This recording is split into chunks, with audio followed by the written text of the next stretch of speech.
Good morning, everyone. To special welcome to our audience and our participants, and also to our guest speakers.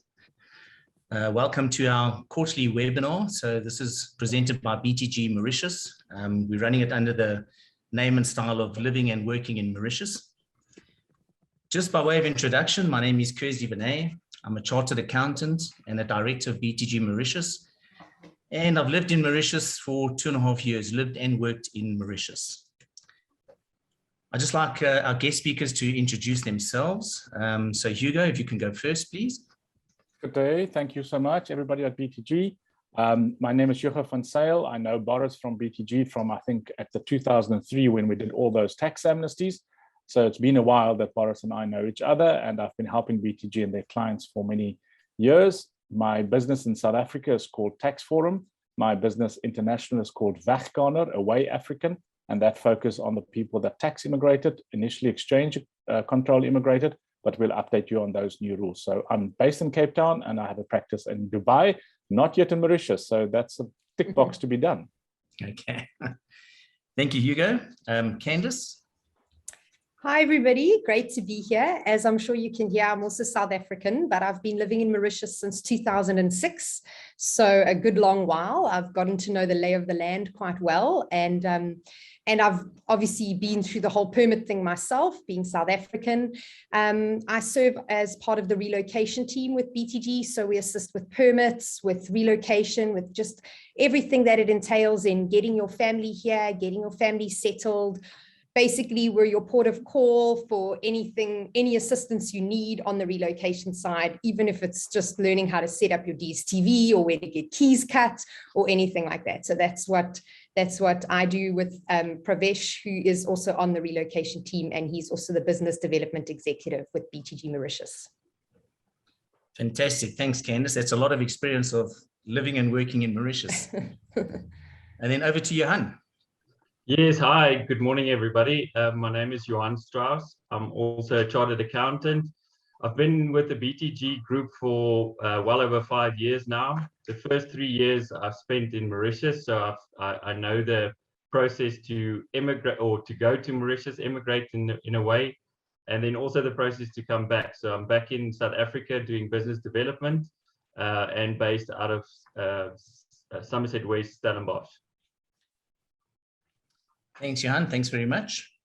And then just a note to the audience,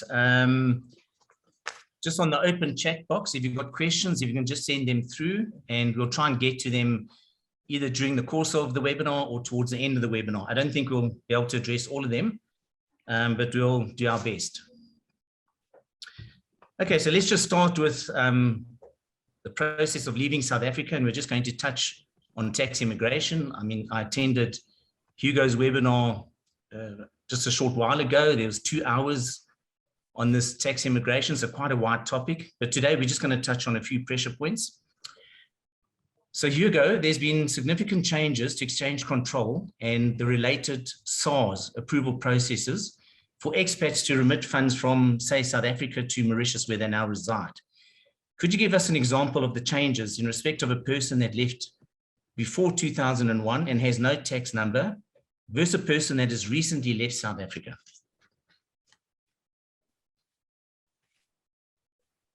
Thank you so much. So interesting, there's been substantial changes and quite a bit of relaxation. In certain aspects, there's a bit more onerous complications or compliance issues. But let's start with the people who left before 2001 and someone who has subsequently left after 2001 and is inactive and have tax immigrated. Okay, so those people who got a letter many years back on a very manual basis that they have no liability with SARS, and SARS took note that they left South Africa.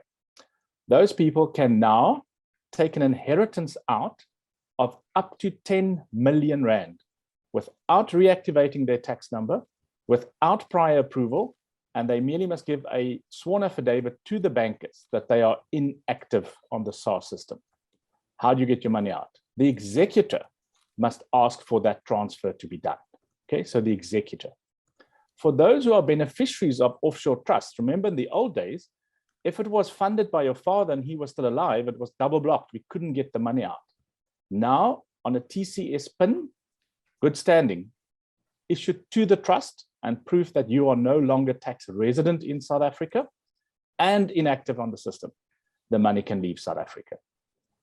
For anyone who is active on the tax system, which means you have a tax number, even if you are not filing and you have not accessed your e-file for many years, you have to update your e-file, access that, use the SARS Mobi app. You can do it remotely. You need not be in South Africa.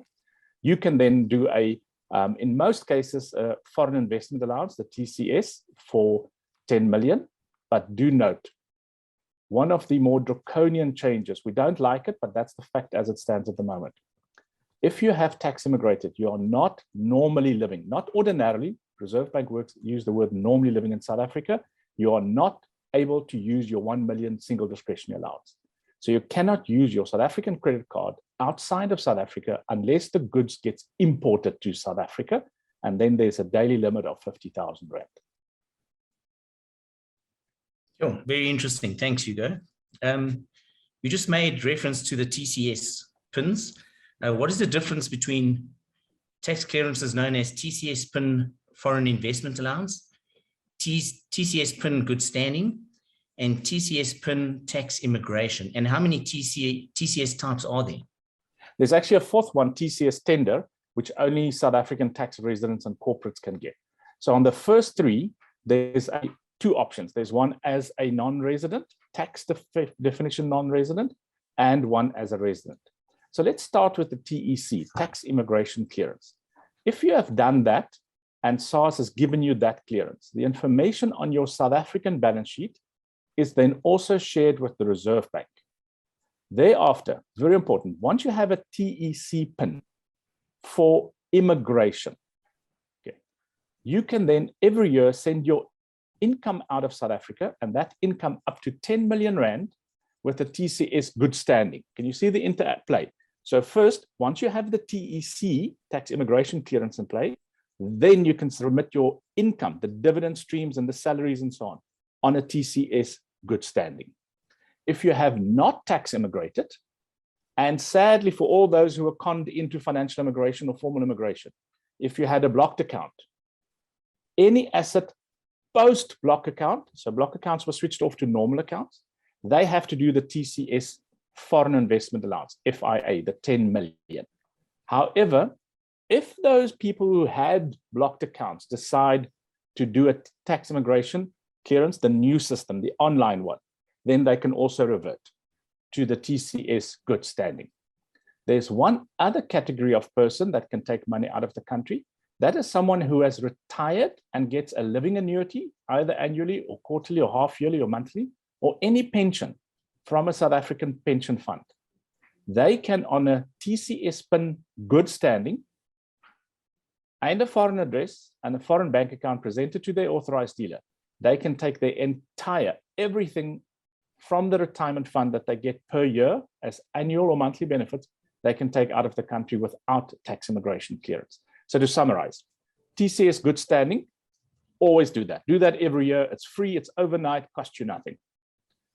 You can do it yourself on e-file. The next one is if you have tax immigrated and you are a resident of another country, over and above the tick box on your tax return, also do the tax immigration clearance.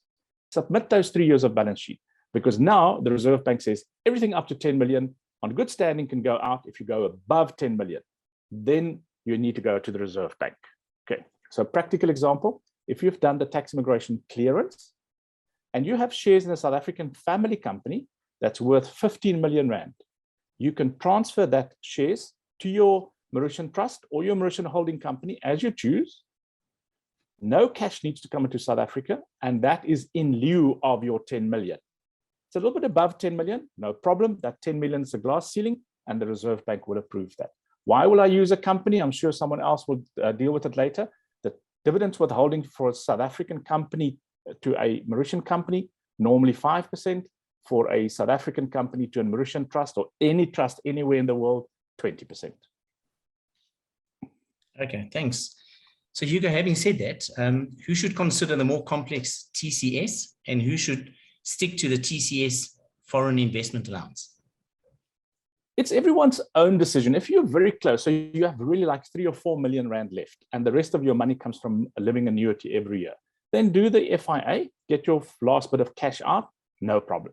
Obviously, if you still have a property, don't worry, because that farm is used, or you continue to own that property as a holiday home, you're not going to take the money out. Then you can go FIA route, but you'll have to do it every year.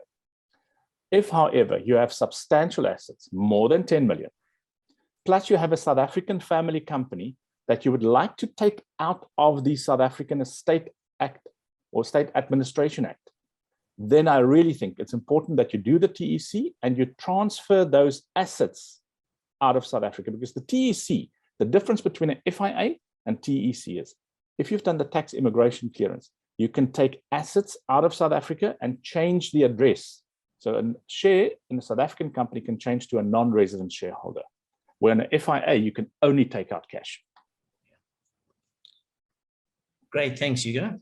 Now, do I understand correctly that a trust can obtain a TCS PIN to send funds to an immigrant with or without a South African tax number? Correct. So if you're inactive on the tax system, okay, you've left many years ago, or you have closed your tax profile and you're a trust beneficiary, then that money can go out on the TCS PIN good standing of the trust. Because remember, the trust can't get an FIA. So Reserve Bank really wants it to do a FIA, but it seems SARS is the one blocking it at the moment.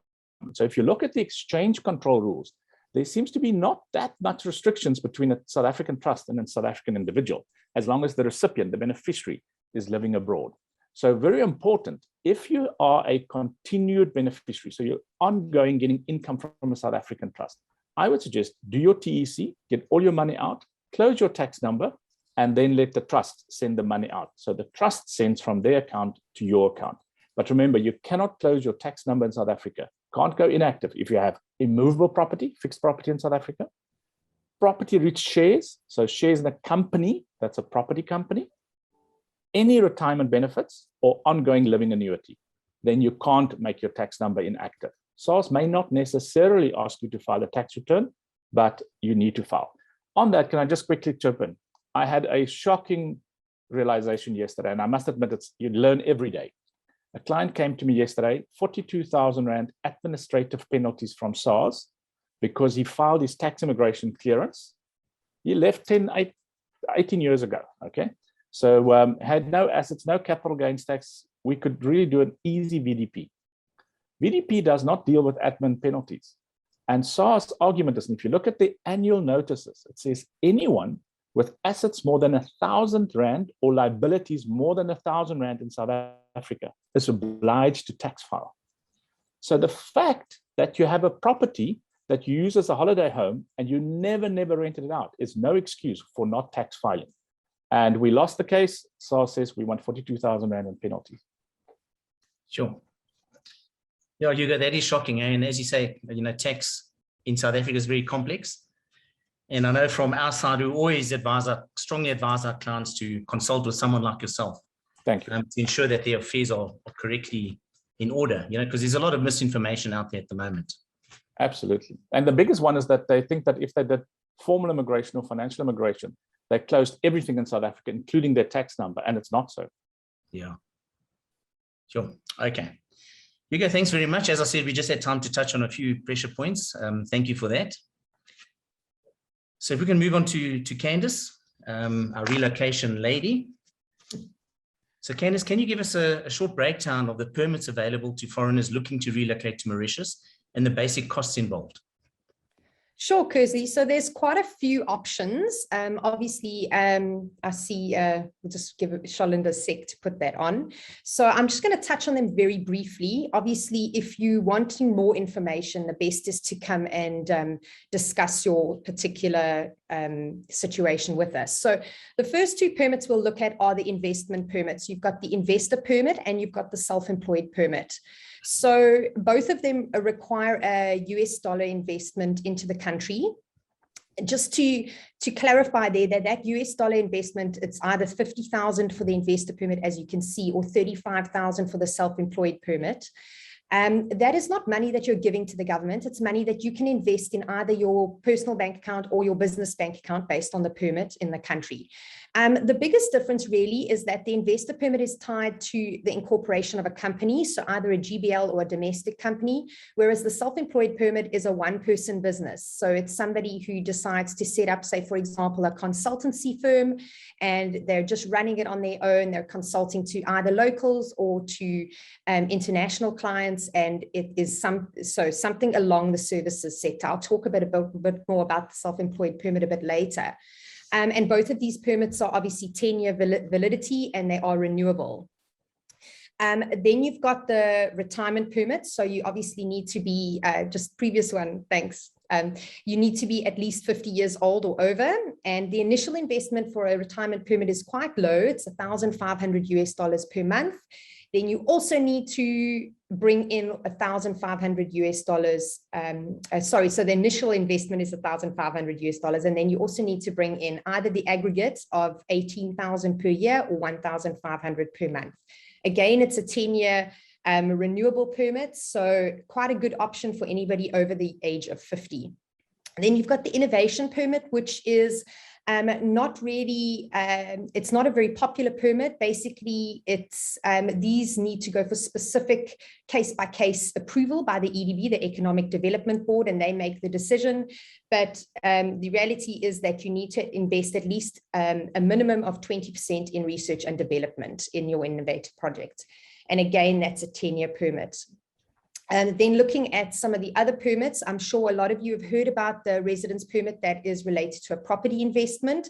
So there are numerous schemes within Mauritius where you can purchase property, and if you spend at least $375,000, so that's the minimum property investment you need to spend in order to get this permit, then you can apply for a resident permit based on property investment. And that is actually tied to a 20-year permanent residence permit. But obviously, again, it's renewable. And so as long as you own that property, you will be able to stay in the country.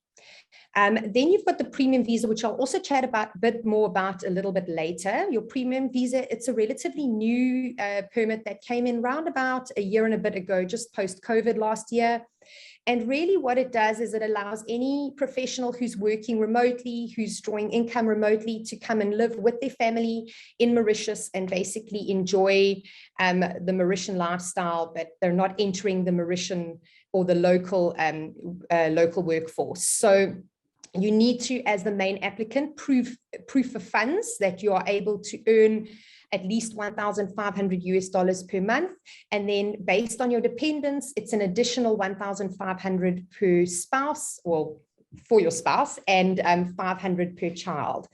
The downside with this permit is that it is only 1 year. Yes, it is renewable, but if you're looking for a longer term, a longer stay in Mauritius, it's not really an ideal option for you. And then the last two permits are basically what we basically call work permits. So you've got your professional occupation permit. These permits are for if you are employed by an employer. So the employer will go and apply for that for you on your behalf.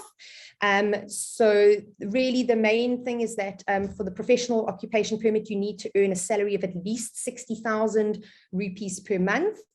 Certain sectors such as IT and accounting, they have lowered to 30,000 as a minimum salary. And they have just upped that from a 3-year validity to a 10-year validity, but it is very much based on the length of your contract with your employer. So obviously, if you have a 3-year contract with your employer, then they're only going to give you a 3-year permit. And then the young professional occupation permit, similar, it's just one, it's not renewable, it's only for 3 years, and it's for anybody who's graduated from a Mauritian university. Great, thank Candice. Yeah, it's nice to see that a lot of these permits have a 10-year validity. So it allows the expats to come in and plan their lives properly. Exactly. You know, particularly if you've got children and schooling and that type of thing. So now obviously families want to relocate together. Are dependent permits available? And what is kind of the application process on those? So it's pretty straightforward. They are very much, they like to encourage dependents or families to come and move to relocate to Mauritius together. So In general, as a main applicant, you can apply for either a spouse or a common law partner. You don't have to be legally married. Obviously, children, biological children, stepchildren, legally adopted children are all allowed. And then they do also allow you to apply for a dependent permit for the biological parents of the main applicant. So that is specified that it's the main applicant. So for example, if you're the main applicant and your spouse wants to bring his or her parents in, then you would need to maybe relook at the way that you have done your permit. They have also just introduced something called the family occupation permit, and we don't know very much about it. It literally came in on the Immigration Act changes just in about a month and a half ago. And basically it's an all-in-one dependent permit. So you apply for one family occupation permit and it's for yourself, your spouse, your children, your parents, and it even includes a person who's working exclusively for the family. They haven't specified what this is, but we would assume it's somebody like a nanny or an au pair or something along those lines. And on the family occupation permit, the one pro is that your spouse is actually allowed to work on that permit. So they haven't given us very much information about it, and I'll chat a little bit about it again later. But when it comes to applying for dependent permits, it's really simple. As soon as the main applicant has received his or her permit, then you just file your dependent permit applications, and they take about a week. They're pretty straightforward. You just need to do the medical tests for your dependents as well, but it's quite an easy process to follow. Okay. Cool, thanks, Candice. You mentioned that on the family occupation permit, the dependent can work. That's one of the biggest questions asked is, on the other permits, can the dependents work? Are they entitled to work? So this is actually it's quite a popular question that we get asked, because obviously a lot of people come, they want to come with their spouse doesn't want to just sit at home. So unfortunately on dependent permits, you're actually not allowed to work. You're not allowed to enter the Mauritian labor force without applying for a separate permit. So for example, if your spouse wants to work for an employer, then that employer would need to apply for a work permit for them. If they want to start their own business, then they would need to apply for, say, a self-employed permit or an investor permit based on what they're wanting to do. So the long and short is that no, they're not allowed to work. There are a couple of exceptions. The EDB has told us that if you are working remotely for a foreign employer, that is allowed. So it's sort of on the same line as if you were here on a premium visa. So for example, if you're working for a UK firm and the UK firm is paying you, then you can do that while on a dependent permit.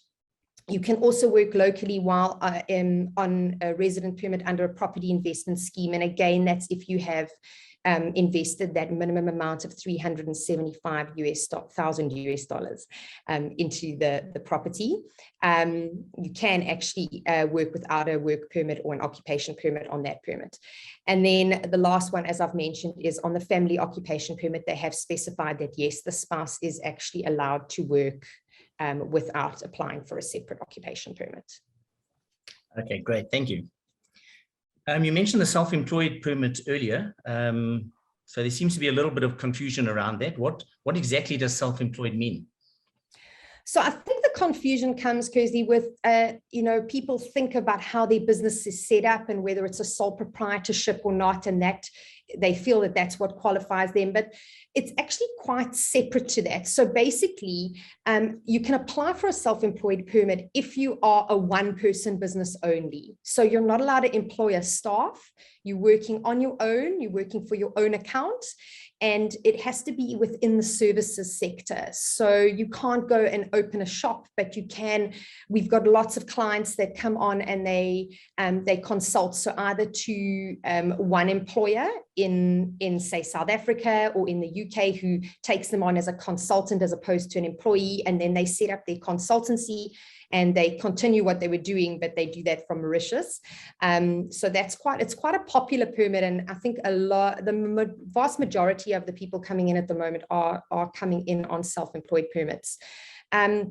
one of the things that needs to be said is that they do look for some kind of relevant qualification that is part of the permit application. It doesn't necessarily have to be a degree, but they do want to see a qualification that basically shows that you know how to do what it is that you're trying to do. And then, as I chatted a bit in the beginning, there is that $35,000 US minimum investment. Because you're not incorporating a company under this permit, you can just bring that into your personal bank account. And as I said before, it's not money that you're giving to the government. You can use that money to live off. You can use that money in the day-to-day running of your business. It's up to you, but they just want to see that money coming into the country.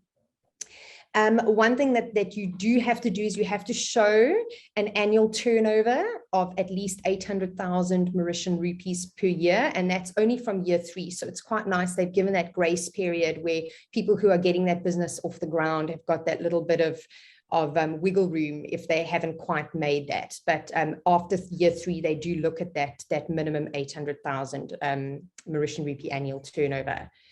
And then when it comes to the application, there are quite a few nitty-gritties. They do require a detailed business plan. The EDB likes it done in a specific way. They like it done in their format. So that's one of the things that myself and Pravesh help with. We just make sure that the business plan is fitting in with what the EDB requires. And then they also do ask for 5 years of forecast financials. So they want to see, obviously you're just gauging, but they want to see that your business looks like it is a viable option. And that will obviously play a part in their decision as to whether to grant you the permit or not.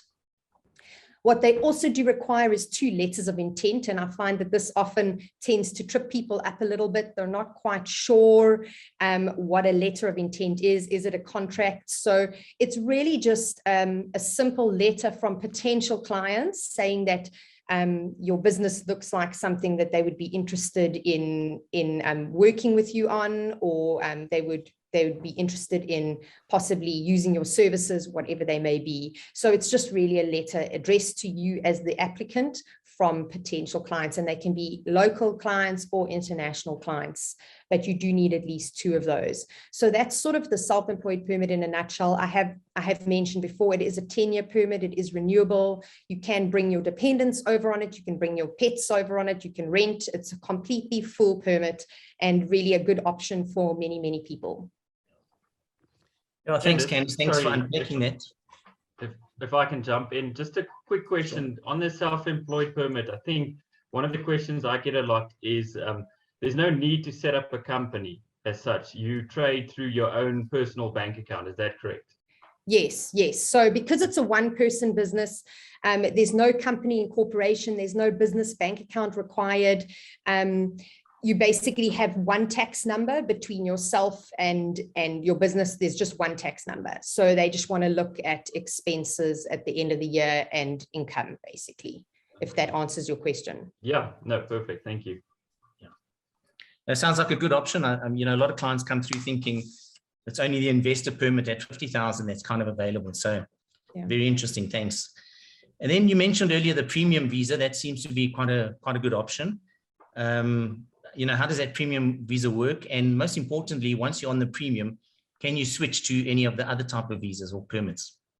So also a popular question, Kersley. What we found is a lot of people are sort of chomping at the bits, especially with COVID. They're trying to get to Mauritius as fast as possible. They don't want to be stuck in South Africa should another lockdown happen or whatever. So a lot of people like to come in on the premium visa. So to answer your last question first, yes, you can easily switch once you're in Mauritius on a premium visa. In fact, on all of the permits, you can switch from one permit to another. So should you be on a dependent permit and you feel at a later stage you want to go self-employed, or you get hired somewhere and you want to move on to an occupation permit, it is easy to switch. You obviously just have to go through whatever the application process is. And then generally the main applicant holder would have to just give a short letter, that basically a letter of no contest, saying they don't mind you switching permits because obviously you were on as their dependent. But yes, so the premium visa, as I said, it's a one-year visa. The nice thing about it is that it's all done online. So you can do it before you arrive in Mauritius, whereas all the other permits, there's a portion that's online, and then you get an approval in principle. And after you get approval in principle, you have to actually land in Mauritius and do medical tests and go to the EDB, etc. So with the premium visa, it's a lot simpler. The EDB do say on their website that they will grant them within about 48 hours. But I always tell people sort of bargain on a week just to give yourself some wiggle room. You need to basically show proof of funds. So either bank statement, they're even happy with an employment contract showing your monthly salary as long as it is, it's meeting that criteria. As I said before, it's $1,500 per adult and 500 per child. So say a family of 2 adults and 2 children, you're looking at needing to have access to $4,000 per month. Then you also do need to show in the return air tickets when you apply for it. They want you to have adequate health insurance, so for the year or the duration of your visa, and you need to be able to work remotely. So you obviously can't enter the local workforce on that visa. But that's pretty much it in a nutshell. Like I said, it's a very easy visa to apply for. And we do have some people who, for some of the permits, there's documentation that you need that you don't need for the premium visa. And while they're waiting for it, because they want to come in earlier, they want to get their kids settled, then they go for the premium visa. And then once they are settled in Mauritius and they've got all the relevant documentation, unabridged birth certificates or police clearance, should they require that, then they go and they switch onto the longer term permits. So we don't generally encourage it as a standalone, because as I said before, it's a very short permit. It is renewable, but that 1 year goes by very quickly. And if you're wanting to make Mauritius more your permanent home, then we do recommend that people go for one of the longer permits. Okay. Yeah, thanks, Candice. Yeah, we've had quite a few guys looking to come in and set up a GBL. There's quite a process to set that up, open the bank account. But because they're very keen to get to Mauritius, they opt for the premium. And while they're there, they then set up the business and carry on, So yeah, very nice option to get people there as quickly as they want to, Exactly. So Candice, you also mentioned that there's been some recent changes in the Immigration Act affecting expats coming into Mauritius. Can you just unpack a few of those? Yeah, so there weren't as many changes this year as what there were last year. So I think probably the biggest one, and I'll jump to the second point, the biggest one that probably excited people the most is that they removed the dependent maximum age limit. So it used to be your dependent child after the age of 24 was obviously not allowed to stay on in Mauritius as a dependent, either needed to get a work permit or leave. So they've removed that 24 year, which is great. The only thing that they have said is that your dependent child needs to be unmarried, they need to be wholly dependent on you and not engaged in any gainful activity. So, but I do think for parents, if their children are over the age of 24 and still living at home and being solely dependent on them, they perhaps need to start cutting some ties, but it is possible for them to stay. You get those eternal students and things like that. So that's probably the biggest one. Then to just jump back up to the top, they did change the length of the occupation permit. As I've said, it was initially 3 years. It's now 10 years. But again, that's based on the employment contract length. And it's quite nice to see that push to getting all of the permits roughly onto 10 years. So other than the premium visa, they're all sitting on 10 years now, which is quite good. Then they did amend the permanent residence permit. It was changed from 10 to 20 years. And there's quite a few other changes to it that really just apply to people who are already on it. So the date of how long it's valid for, they're obviously taking into account. So they've extended it, but they're taking into account how many years you've been on it, etc. And then the last thing was that introduction of the family occupation permit. And as I've said, you can bring in your spouse, you can bring in your children, you can bring in your parents, you can bring in a person that is solely employed for your family. Like I said, something like an au pair or a nanny. They have also allowed a dependent spouse to work on that family occupation permit, which is great. And it's one application for the whole family, which does streamline things. The only downside is that, and at the moment, like I said, it's very new. There's very little information about it. There's nothing actually mentioned as yet on the EDB's website about it. So we're just waiting for them to iron it out, and we'll hopefully on social media update you as soon as we do find things out.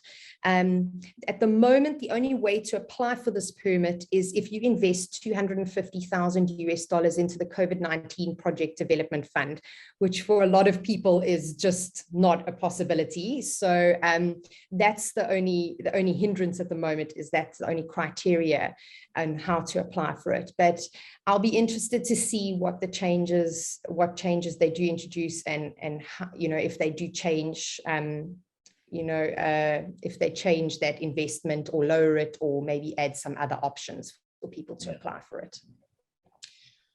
Yeah, thanks, Candice. It's good to see that these changes, Mauritius is making a big effort to make it easier for people to arrive and live and work in Mauritius. So that's very encouraging. Thanks, Candice. Yeah, before we move on to Johann, I see we've got a few questions that have come through. There's one from Jacques. I'll just read the whole thing. It's quite a lengthy question. Have an approved professional occupation permit part of GBL company. My understanding is that the spouse needs nothing more as a dependent and can also do work in and outside of Mauritius. What is the process to be followed to formalize this, because she cannot remain on a tourist visa? Yeah, let's just take that one. Yeah, so I'm not sure if I understand 100%. So what I'm assuming the GBL is obviously in, somebody is on there must be somebody who's the main applicant on an investor permit. You can if, say, for example, the one spouse has incorporated the GBL within Mauritius, they're on the investor permit, they've invested their 50,000. The spouse can get an OP, an occupation permit under the company, which is one of the things that BTG does as part of our relocation setup. If we've got people coming in, we're setting up the company, we're doing the investor permit, then what we do is we also do the occupation permit if the spouse is working within that company. And that's just part of the whole thing. I'm not sure if I've answered that question correctly. If I understood the question. Yeah. So if I can jump in there, I know from my own one, when I was there, I went across and I applied for my occupational permit. So I was the first one in the family was there on a tourist visa for a couple of, I think they give it 30 days or 90 days or whatever. So once I obtained my occupation permit, we started the process to apply for the dependents, and that process was quick and they got it within a month later or something like that. So maybe if they're already on the island, and that's why he's asking the question, if she can't stay on a tourist visa. So I know that might be the situation if I read it, if I read it correctly. Yeah. Well, Jacques mentioned right at the end that, and referring to Candice, you mentioned that it is the dependent occupation permit. So I think you did answer the question correctly. And then the other part of the question was, my mother, 80 years old, is also my dependent and may have to join. So yes, if it's a biological parent, she will then come on as a further dependent on the permit. Yes. Yeah, you just do a dependent application for her, as long as it's the biological parent of the main applicant. Yeah. Okay, another question from Steve Walker. Can you start on a self-employed visa and upgrade to the business visa later? Absolutely. So we do have people who start on a self-employed and then they realize actually they want to rather incorporate a company. So you can absolutely do that. But normally what we say to people is continue on the self-employed while you're setting up that GBL or the domestic company and the bank accounts and everything, because the bank accounts, often that's one of the longest things. About you're looking about six to 8 weeks to set up a company bank account. So you continue running with the self-employed permit while that's happening. And then once you're ready, then you can switch over and apply for the investor permit. Okay, perfect, thanks. Another question from Anne Duplessis. Which permit would be applicable to someone planning to retire in Mauritius? Would the property investment permit be necessary? Absolutely not. If you're over the age of 50, you can come in just on a retirement permit. And then all you need to do is bring in $1,500 per month. So I think I didn't check the exchange rates today, but it's normally round about 20 to 25,000 Rand, if I'm correct. I'm not sure, somewhere around there. So that's just how much you need to live. Chances are you would probably need to bring in more than that to sustain yourself based on your quality of living and what you're used to in Mauritius. Okay. Great, thanks. Yeah, I see Jacques. His answer, I mean, his question was answered between Candice and Johann. So thank you very much. And yeah, I think that's the end of the questions on the permits. Thanks, Sholinda. So yeah, so Johann, if we can move on to yourself. As we all know, the last 2 years in Mauritius, there's been a lot of changes introduced. And if we just clear the slate, we just look at what kind of entities are now available looking forward in Mauritius, and kind of what structures are available to foreigners. Yeah, sure. I guess, I mean, the basic thing, as everybody has mentioned in this webinar so far, it all depends on the person's unique circumstances. So that we always start off on a blank canvas and say, okay, give us all the details you have, and then we'll try and see what is going to suit you best. So if you're looking at what types of structures or vehicles are available in Mauritius, you've got your basic trusts, your discretionary trusts, and you've got foundations, which is a bit of a hybrid between a trust and a company. Then you've got your domestic companies, which is companies set up in Mauritius that majority of its income is generated in Mauritius. So that if you apply for a domestic company, you most likely would also apply for a VAT number, and you pay over VAT on the local consumption and the local invoicing. And you can also get, if you're looking at that from a moving to Mauritius point of view, you can also get the investor permit on the domestic company. So that's also one of the options. Then you've got there's a free port company, which is in the free port zone in Port Louis, which allows you to import and export products into that free zone without additional duties and rates and things like that. And you have to qualify. There's a couple of rules you have to adhere to qualify for those types of companies, like warehousing or inspection or light assembly. Then you've got your global business company, which a majority of the clients have that kind of company set up, which is a tax resident company in Mauritius for foreigners that mostly trade outside of Mauritius. So majority of your income has to come from outside of Mauritius. Again, you can apply for your investor permit on that company. As the shareholder, you can apply for an investor permit, or as an employee. They say you're a shareholder and you're sending an employee across, you can apply for an occupational permit on that company. Then you've got an authorized company, which in the past there was the structure was a GBL, GBC1 and a GBC2. They've done that away. So the GBC1, they've now replaced the global business company, the GBL. So it gets a bit confusing with all the name changes. And the GBC2 has changed into an authorized company with some changes to the structure. So authorized companies are companies set up and registered in Mauritius. You get a Mauritian bank account, but it's not tax resident in Mauritius. So you basically tick a box saying, I'm not going to pay tax in Mauritius. So the next question then basically comes back and says, okay, where am I tax resident? Where do I need to register for tax? And that's typically going to be where the central management and control of that company is going to be. So let's say you run that company out of South Africa.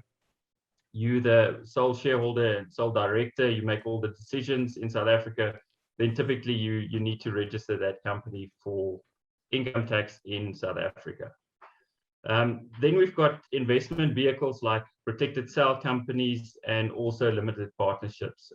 But to a lesser degree, our kind of clientele mostly focuses on the trusts, foundations, domestic companies, free port, global business companies, and authorized companies. Okay, thanks very much. And Johann, why should businessmen consider Mauritius from an investment point of view and a business point of view?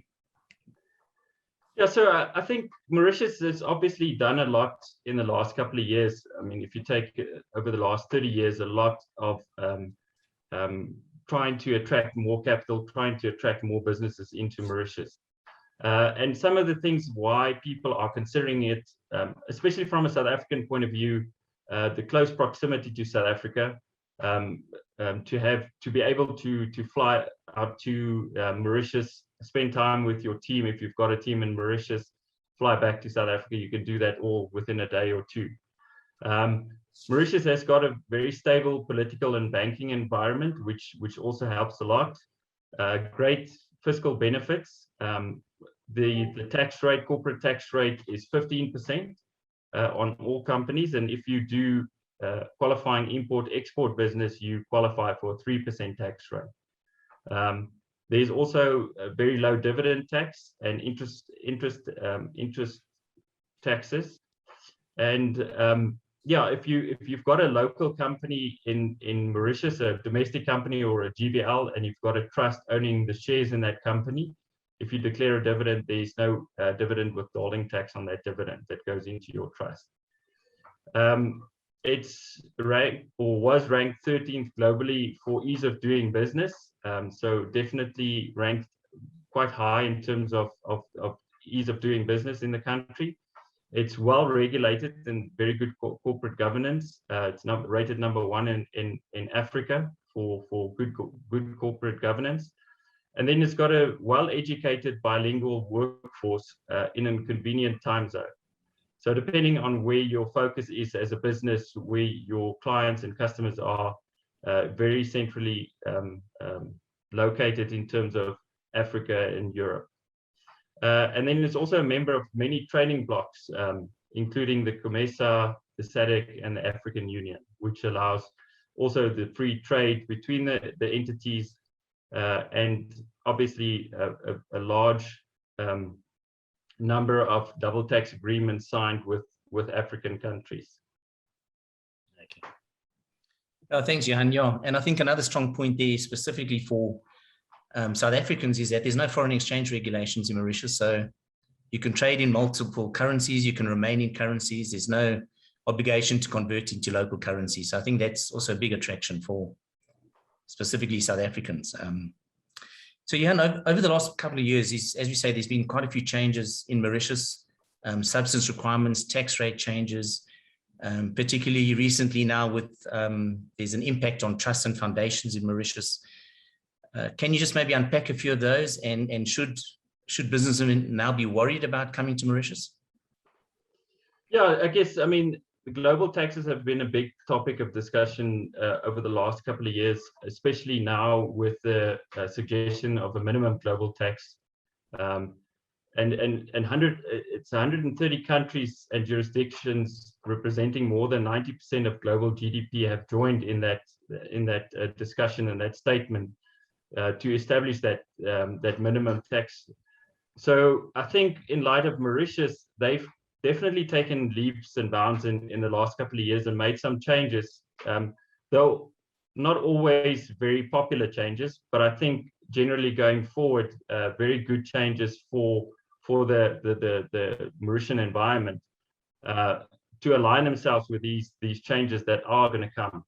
One of the things that have been coming up in the last couple of years have been substance. So having the appropriate people, employees, and equipment in the country where you're accessing the lower tax rate. And again, if you look at it from a South African point of view, setting up an office and sending people across to Mauritius is going to be a lot more easier than sending them to the BVI or even to Ireland, Isle of Man, Guernsey, where the cost of living and the operational costs are probably going to be a lot higher. So yeah, recently in the changes in the tax laws, the Mauritian government decided to change the tax laws on trust and foundations. So previously, if you as a South African set up a trust in Mauritius, you would typically have your trustees reside in Mauritius, making the decisions on the trust. The trust would be administered from there, and the beneficiaries would be South Africans. Now, that trust was tax resident in Mauritius, and it paid tax at 15% unless you file a declaration of non-residence. And that you had to do within 3 months of the year end of the trust. So that would make any income generated in that trust tax exempt, and therefore quite a good vehicle to have. Now, recently, the Mauritian government, the MRA, the Mauritian Revenue Authority, changed that in that where they've said, okay, when will a trust or foundation be considered as resident and have to pay tax on its worldwide income? So there they've identified a couple of elements, which is similar to what it was previously. The trust administered in Mauritius, and the majority of trustees are resident in Mauritius, or the settlor was resident in Mauritius when setting up the trust. So previously, again, you would qualify for those, you would qualify on the fact that your trust is administered and resident in Mauritius. So what they've added now is they said basically that you have to look at central management and control as well. And they have defined in their statement of practice central management and control as the following. The trust is administered in Mauritius, and majority of the trustees are resident in Mauritius. So tick, we've got that. The settlor of the trust was resident in Mauritius at the time the instrument was created, and the trust was executed for such time as the settlor adds new property to the trust. So that doesn't apply. And the majority of the beneficiaries or the class of beneficiaries appointed under the terms of the trust are resident in Mauritius. So also doesn't apply. So on that basis, basically, they're saying that the Mauritian trust is no longer tax resident in Mauritius, and therefore would not pay tax on its worldwide income. It'll only pay tax on the income generated from within Mauritius. So let's say you've got a property in the trust, and the property is rented out. That will then be taxed in Mauritius at 15%. So yeah, those are some of the changes that they've recently introduced, and it has created quite a bit of a stir in the media recently. I know there was some articles about it released, which wasn't technically factually correct, which the Mauritius EDB has put out a statement to say what was wrong with that article. So yeah, we all just kind of learning more as we go along. Obviously, from a global tax point of view, central management and control is where your trust is administered, where your trustees reside, where the decisions are being made. So there's no added clause that says where the beneficiaries should also be. So there's a bit of a disconnect there. But as I said, as we move along in the next couple of months, we'll probably get more clarity on that. Yeah. Oh, thanks, Johann. Yeah, I see there's a lot of debate going on analyzing that statement of practice and, as you say, definition of central management and control. But I think one positive is that for existing trusts, there is that grandfathering period, I think up to the financial year ending 24. So for existing trusts, there's still some space. We can wait for them to sort out the statement of practice. And so there's quite a bit of relief there for the next 3 years. So that's great, yeah. I guess, I mean, if you look at it from a South African point again, if you do have a trust in Mauritius, there still isn't capital gains tax. So a lot of the benefit that we derive is in the fact that there's no capital gains tax. So if you've got an investment portfolio in the trust, and there's some of the investments are sold and repurchased, that doesn't trigger any capital gains tax. So there's still a lot of benefits in that. And if the trust becomes tax resident, you've got access to certain tax relief as well. So let's say you do qualify as a tax resident trust in Mauritius, your tax rate is 15%, but on dividends, foreign dividends received, you get the 80% exemption on foreign dividends, also on interest received in that trust. Great, thanks, Johann. Yeah, I think we've got one more question here, and it could be a question either for Johann or maybe for Hugo. It's from Jacques. It says, please explain how the two tax regimes, South Africa and Mauritius, works with respect to different tax periods. So end of Feb versus end of June. So the personal tax year ends in June in Mauritius, whereas in South Africa it ends in February. How is the 183 days applied to the 1,250,000? So that's for the expats. So when you exceed that amount, you then it becomes taxable in South Africa. Will it only apply in the following year, or do they consider 183 days over a certain period, perhaps from when you arrive for the first time? Will I try and go for it? Yes, please. Yeah. Okay, so on the 183, let's deal with that one, get that out of the picture. 183 is any 12-month period, okay? It's not a tax year. It's neither South African tax year, it's nor a tax year in Mauritius. Okay, I'm going to use a very practical example. In your 183 days, that can be broken days, okay?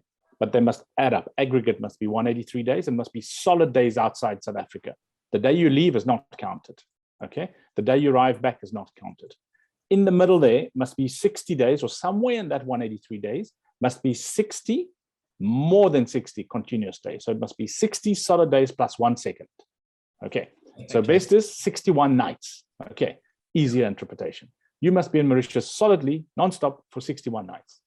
Let's take the next example. If you leave 1 January for the first time and you move in and out of Mauritius, you come back every month for a meeting. Then for the period of November and December, 30 days, 61 days. So you leave, you do not enter South Africa from the 31st of October until the 1st of January, the next year. Now you've done your solid 61 or more than 60 days.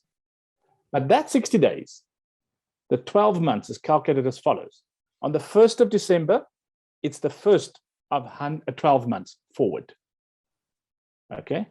And on the last day outside South Africa, the 31st of December, it is 12 months backwards. So in practical terms, if your 60 days is the key factor that you hang on, okay? And then it's 12 months from the first day of the 60 days forward and 12 months from the last day backwards. As long as both of those 12 months, you hit 183 in aggregate, you're okay. Just remember, for February 2021 tax year, the 183 was reduced to 117 days. On the different tax years, it applies to all different tax jurisdictions. If you started and you included the June of 2021 in your February 2021 tax return, SARS will allow that, okay? As long as you remain constant. Okay. If you want to apportion, then you will take, obviously, the 9 months of the current Mauritian tax year and 3 months from the previous tax year and apportion. So that's not always that easy. If, however, you use the average exchange rate, so you take the Mauritian income and you convert that to South African, you use the South African average, then it's better to apportion 3 months from one tax year, 9 months of the other year. If you use spot rates, okay, then use the tax year of Mauritius and bring it forward. So declare it when they query and keep on doing that constantly. That's my experience, okay. They won't allow you to only declare up till June of 2020 and then not declare Mauritian income for that period till February. So they do allow you to take a year ahead, bring it forward. Okay. Thanks, Hugo. I think, Jacques, that did answer the question. Thank you very much. Clear as mud, but yeah. So the important part, just remember, it's 183 days in aggregate over a 12-month period, and you start your 12 months on the first day of your 60 days, and you also end the 12 months. It's 2 different 12 months. So in short, in a 22-month period, you only need to be out of the country 60 days for 1 period. Okay. Thanks, Hugo. Then I have just one more question here is, what is the personal tax rate in Mauritius? And yes, it's 15%, a flat rate of 15%, as opposed to South Africa, where we got tax brackets ranging from 18 to 45%. So flat rate of 15% in Mauritius. Can I just add something additional on that, on the 1.25 million, the other part of the question? So the 1.25 million, the tax, the 15% on the 1.25 million is lost. You can't claim that as a credit. Okay, it's a bit more complex than that, but the principle to remember: if you earn 2 million rands, SARS only tax you on 750. You can only claim the 15% on 750 as a credit.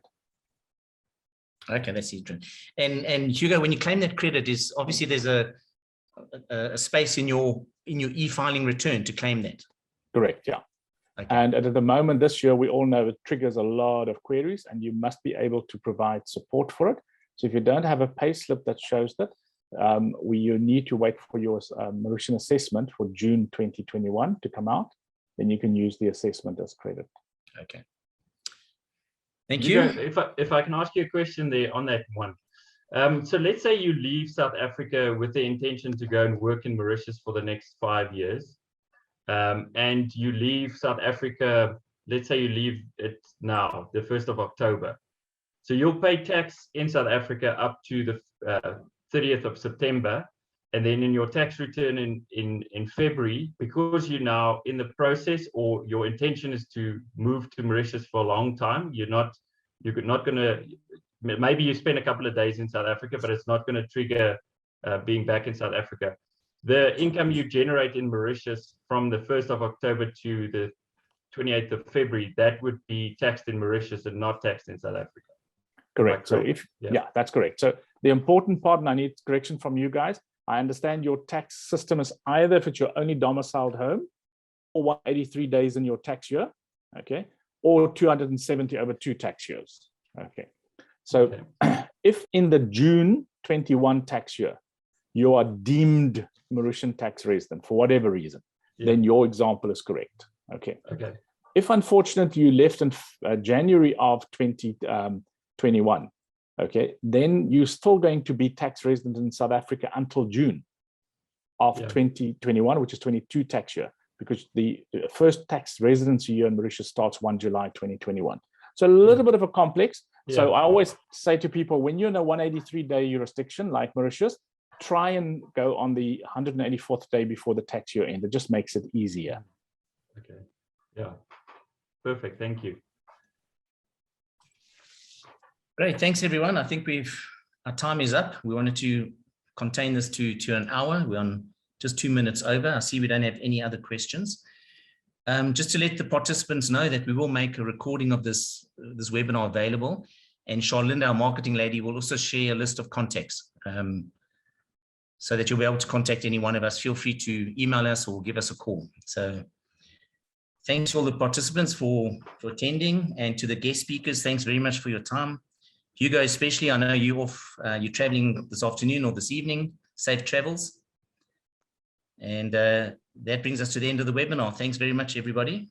Thank you, everybody. Thank you. Thank you. Much appreciated. Thanks. Bye. Bye-bye. Bye. Bye. Bye.